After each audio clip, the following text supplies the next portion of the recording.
হিন্দিতে কাজ করার অভিজ্ঞতা খুব আলাদা কিছু নয়। আমাদের এখানে যা কাজ ওইখানেও সেরকমই কাজ। আমার ব্যাপারটা হচ্ছে কি যে আমার ওই খুব একটা লোভ নেই যে বম্বেতে গিয়ে কাজ করবো এরকম। আমার কোনো লোভ। যখন শর্ট দিচ্ছেন তখন একদম ফুল concentration on his short, on his dialogues, on his actions, on his movements, expression, সমস্ত কিছু he is concentrating on that. আমি ছোটবেলার থেকে বাবার গেলেন একটা কোনো পার্টির একটা কোনো কাজে, মাকে নিয়ে গেলেন, তো আমাকে কি বাড়িতে ছেড়ে যাবেন? আমাকে আমার বোনকে দুজনকে নিয়ে গেলেন, চলো চলো বসো। গাড়িতে বসে রইলাম, বাবারা গেলেন, এ করলেন, মিটিং অ্যাটেন্ড করলেন, এ করলেন, করে ফিরে এলেন, আমরা গাড়িতেই বসে আছি।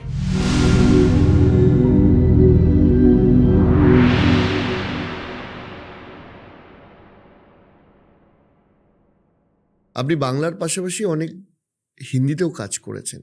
হিন্দিতে কাজ করার আপনার অভিজ্ঞতা কীরকম?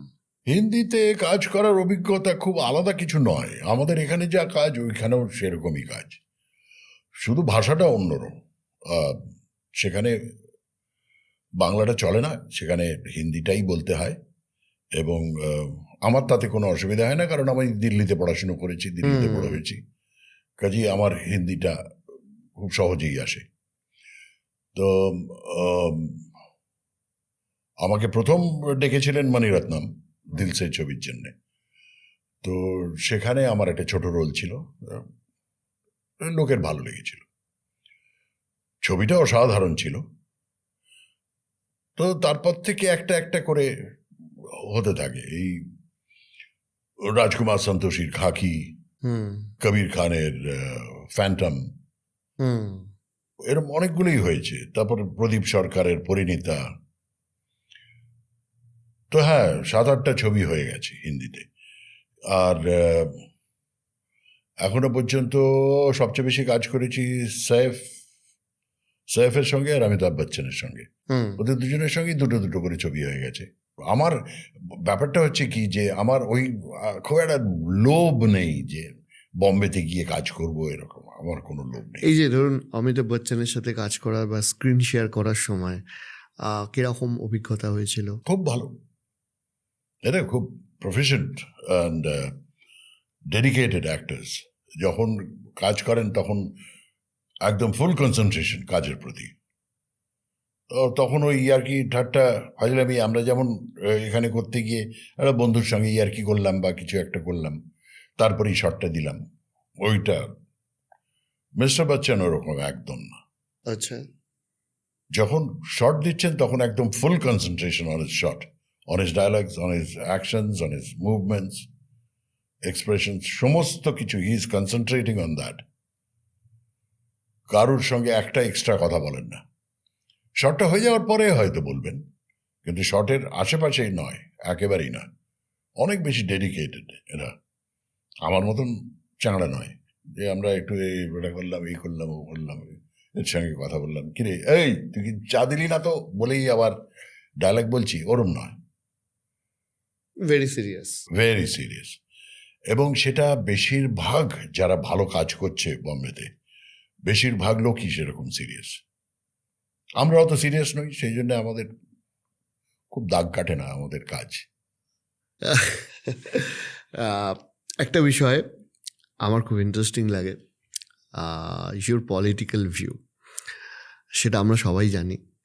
সবাই জানে, এটা তো আজকের নয়। আমার ইনফ্লুয়েন্সটা তো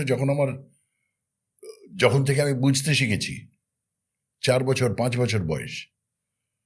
আমার বাবা তার বিয়ের আগে কমিউনিস্ট পার্টি করতেন। আচ্ছা, দিল্লিতেই? হ্যাঁ, দিল্লি নয়, লখনৌতে। আচ্ছা, তখন তো বাবা প্রথম চাকরি করছেন। বাবা বিএইচইউ থেকে পাশ করেছিলেন ইঞ্জিনিয়ারিং, এবং বেনারস থেকে বাবা চাকরি সূত্রে লখনৌ যান এবং লখনৌতেই ছিলেন। সেইখানে কমিউনিস্ট পার্টির কাজ শুরু করেন, এবং তার পরবর্তীকালে পুলিশে ধরে, বেদম পেটায়। কত সাল? ও 48, 49। সদ্য স্বাধীন স্বাধীন ভারত। হ্যাঁ, স্বাধীন ভারতে 49-50 এরম সময়। তারপরে ওইসব ছেড়ে দিয়ে বাবা আবার পলিটিক্স ছেড়ে দেন, দিয়ে আবার হি ওয়াজ ব্যাক। কিন্তু এই ইনফ্লুয়েন্সটা তো ছিল বাড়িতে। হুম বাবার বন্ধু বান্ধব, আত্মীয় স্বজন যারা এই বামপন্থায় বিশ্বাসী তারা আসতেন, তাদের সঙ্গে আলোচনা হতো। আমি ছোটবেলার থেকে বাবার গেলেন একটা কোনো পার্টির একটা কোনো কাজে, মাকে নিয়ে গেলেন, তো আমাকে কি বাড়িতে ছেড়ে যাবেন? আমাকে আমার বোনকে দুজনকে নিয়ে গেলেন, চলো চলো বসো। গাড়িতে বসে রইলাম, বাবারা গেলেন, এই করলেন, মিটিং অ্যাটেন্ড করলেন, এই করলেন, করে ফিরে এলেন, আমরা গাড়িতেই বসে আছি। আবার গাড়ি নিয়ে ফিরে এলাম। তো আমি তাদের একজন তার বললেন যে এই ওদেরকে একটু নিয়ে যেত, একটু খাইয়ে দিত। তো আমাকে আর আমার বোনকে নিয়ে গেল, সেখানে ভাত ডাল তরকারি খাইয়ে দিল।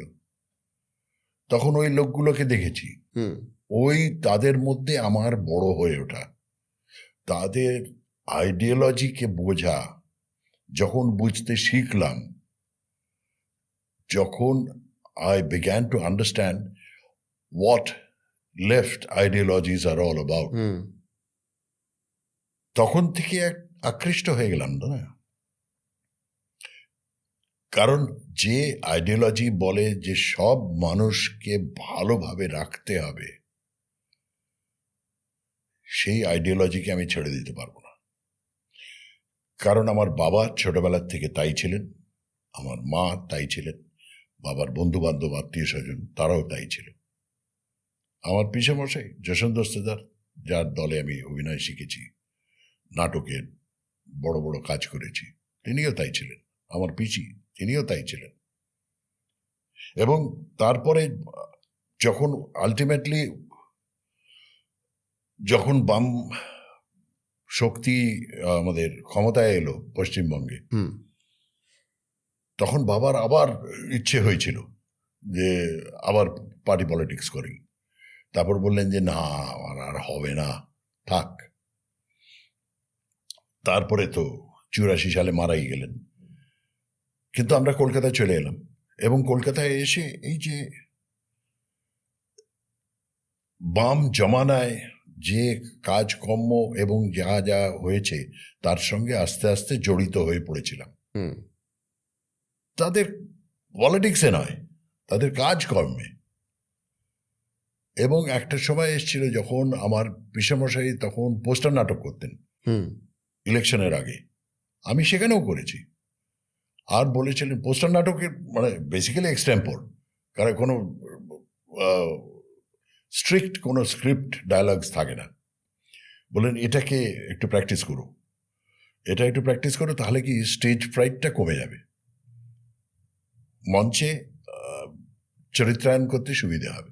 আর প্রচুর চ্যাংড়ামি হতো ওই এতে, বাই ডায়ালগস প্রচুর হতো। একটা কনফিডেন্স তৈরি হয়েছিল পোস্টার নাটক করতে করতে। কিন্তু এই বামপন্থী নেতাদের দেখেছিলাম তো, আর এ তো বলে কোনো লাভ নেই, আমাদের মুখ্যমন্ত্রী বুদ্ধদেব ভট্টাচার্য, হুম সেই বুদ্ধদেব ভট্টাচার্যকে যেভাবে মিথ্যাবাদী বলা হলো, ইট ওয়াজ ভেরি ডিসহার্টনিং, মানে আমার কাছে ইট ওয়াজ ভেরি ব্যাড।